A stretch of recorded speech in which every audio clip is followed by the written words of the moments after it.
Hi guys, Mel here from Starlight Haven Psychic Medium.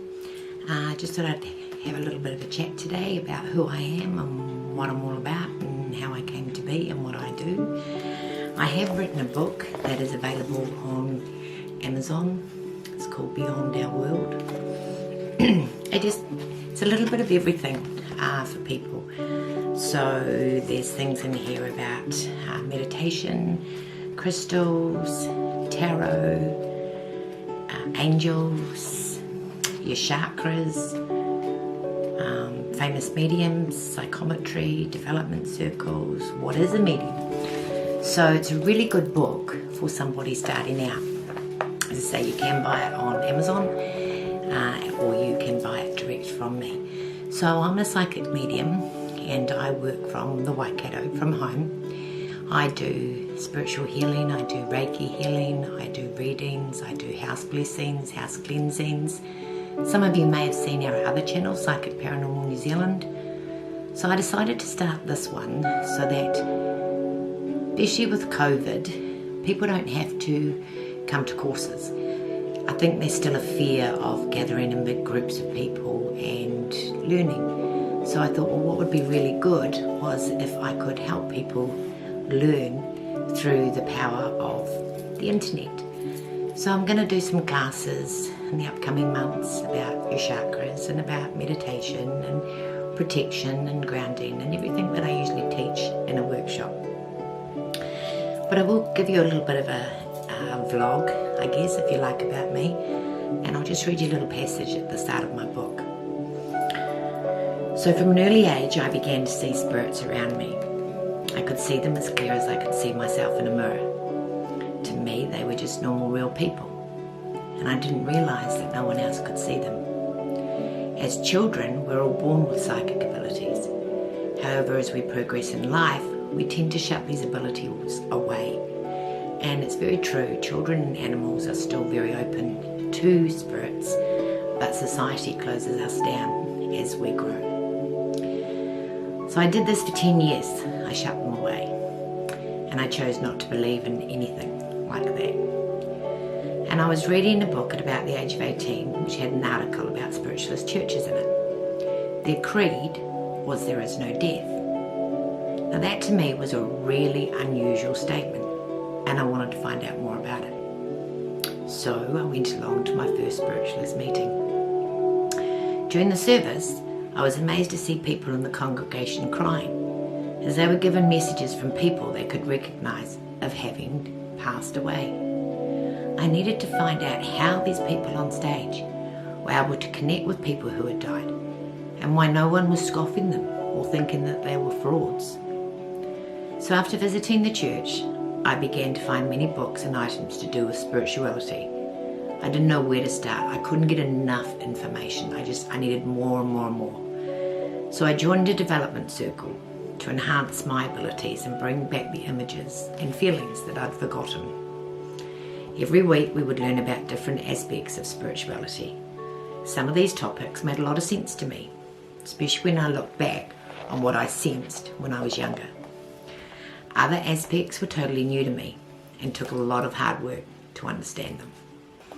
My first spiritual experience that I can remember, I would have been maybe about 5, and a lady used to visit me every night. Every night she would come to me and we would chat and we would talk about everything that was going on. I had a bit of a hard time then, and so in my childhood, and so she was a big help to me, and I just assumed everybody had a lady like this that came to them. And then, as I say, society took over and I shut it down. Then when I was probably a teenager, I remember going home one day and Mum was at one end of the house in the kitchen, and I walked through the house and I saw this man sitting in the lounge and the stereo was playing.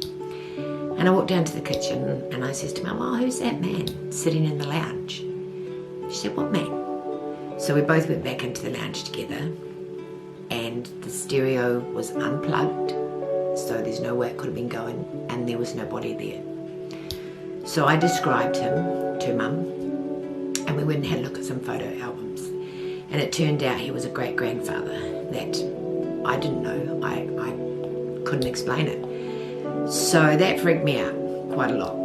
Then I started to tell people at school, guess what I saw, and got made fun of a lot. But just, yeah, you don't see things like that. And back then we didn't talk about it, even if you did. Now, like, my children are very lucky. They're brought up spiritually. They've been brought up all their lives spiritually. They know that mum sees and hears ghosts, and while two of them decide not to follow that path, one of them is very spiritual and also has the ability to see and hear spirit. So anyway, so that sort of shut me down for a little while, because, you know, society and everyone was telling me, no, you're just making up lies, it's ridiculous. So my next experience wasn't until we bought a house in a suburb in Wellington, in Karori. And it was a grand house. It was 2-storied, it had a big ballroom, it was a beautiful, beautiful house. My father was a photographer, a very famous photographer, and so he did a lot of work from home, and it had this dark room that he could process all his films in.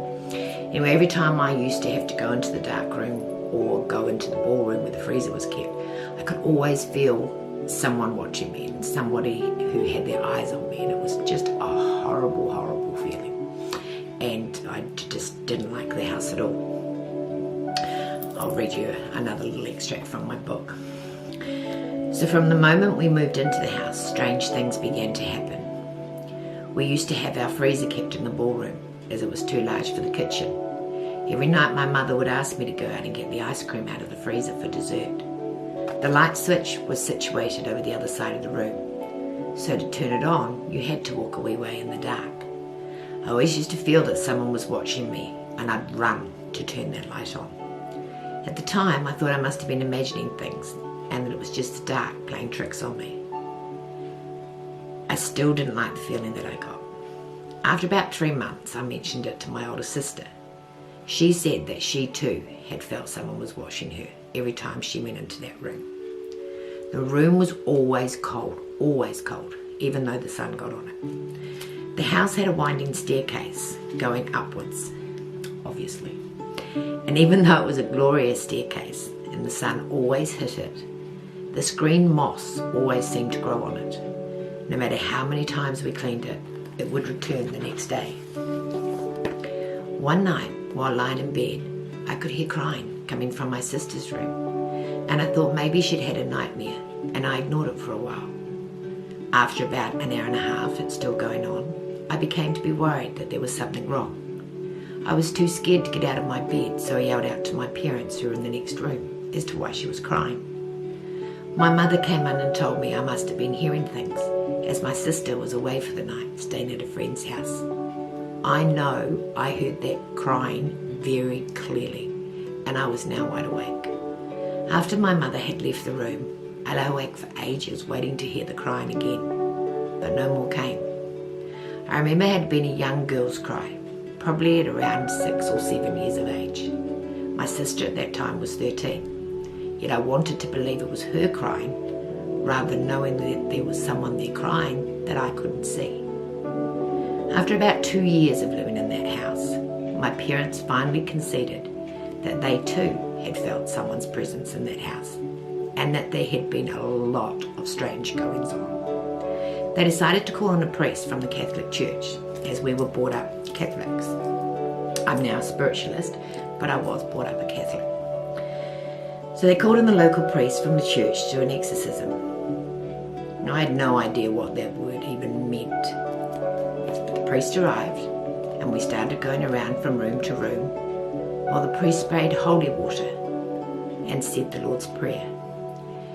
At the side of the ballroom was a dark room that my father, who as I said was a photographer, used to develop his films. As the priest came into this room, he suddenly froze. We could all feel like hundreds of eyes were watching us.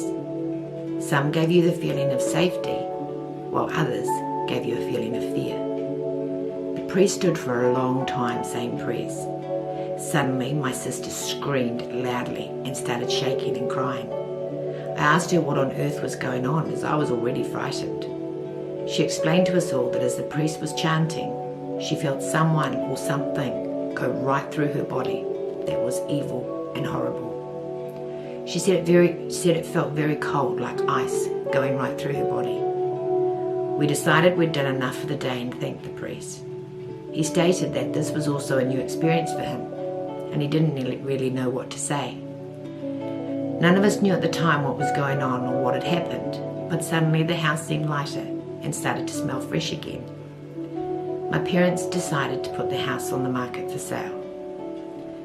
The quiet lasted about a month, and just before we left that house, we all felt the coldness returning. First came the bad smells, and then the whispering that could be heard in all the rooms. The distressed child crying again, and back came the moss and the horrible eyes boring down on you in the ballroom. My parents sold this house soon after.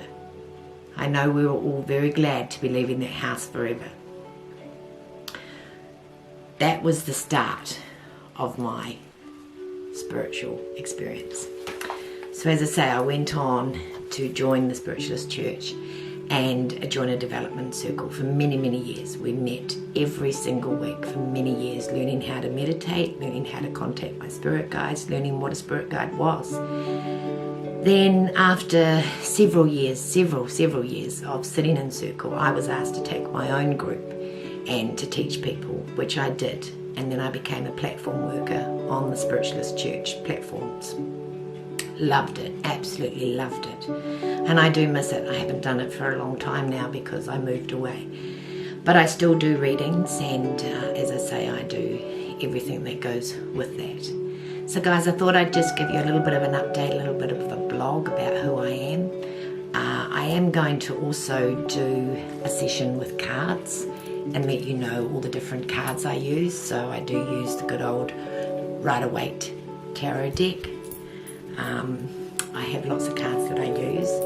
I have beautiful crystal cards, crystal angel cards that I use. I also use these beautiful cards as well, and I just love the gold that's on them all. So we'll do a few readings with these cards as well. I also use angel cards. Angel cards are beautiful. At the end of a reading, when I have a client, I always make them pick an angel card at the end. Doreen Virtue, I love her cards, so I also use her Angel Therapy Oracle cards.